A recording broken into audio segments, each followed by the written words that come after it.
Na Bledu so v mesecu juliju organizirali potapljaški dan, prvič namenjen ženskim potapljačicam.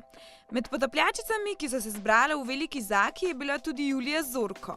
Potapljati se je začela pred 15 leti v želji preizkusiti nekaj novega. Kot že otrok, kjer je bila prilika, sem gledala vse dokumentarce, ki je bilo možno od svetu pod vodo. In potem pred 15 leti, ki si pokazala priložnost, sem pač lahko naredila izpit potapljaški in takrat dalje, tako vsako leto, kjerkoli, kje je možno. Potapljanje je dogodivščina, ki vsakokrat ponudi neponovljivo izkušnjo. Adrenalinski šport, ki hkrati ponuja mir in sprostitev. To je pač nek čisto nov svet, svet tišina, dejansko svet tišina, ki je pač vse drugačno.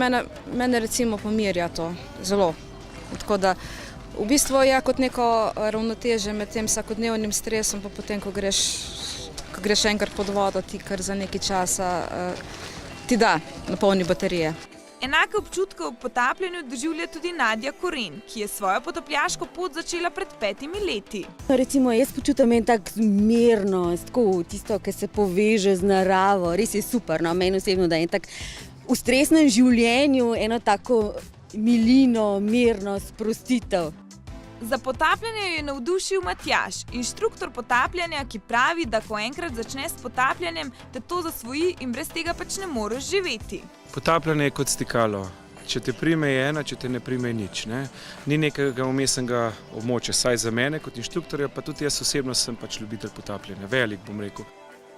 Po opravljenem potapljaškem tečaju v Sloveniji se lahko tečajnik potaplja kjerkoli po svetu. Lansko leto je bilo rečemo na tečajih več kot 60% punc, deklet, v primerjavi s fanti. To je bil lansko leten pač pri nas, tako da to je bilo super. Jaz moram reči, da res mene kot inštruktor je to navduševalo, pa ne zato, da sem sam v krogu žensk, ampak všeč mi je, da je ta šport postal tudi ženski šport, se na koncu pod vodo lahko s fantom oba uživata. Če sta par ali pa samo punce uživajo, če se same, in niti ni več to nekaj, kar bi bilo samo za moške. Hvala Bogu, vse to je, se mi zdi prav.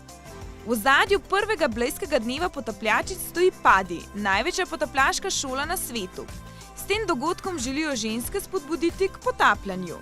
Lansko leto je kar nekaj žensk naredil tečaj, pri Matjažu recimo, ampak jih nikjer ni videti in pogrešamo družbo.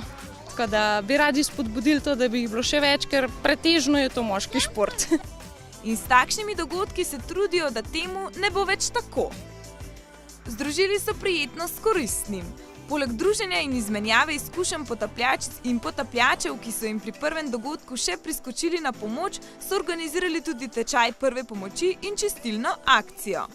Očistili so del obale v Veliki Zaki do globine 8 metrov.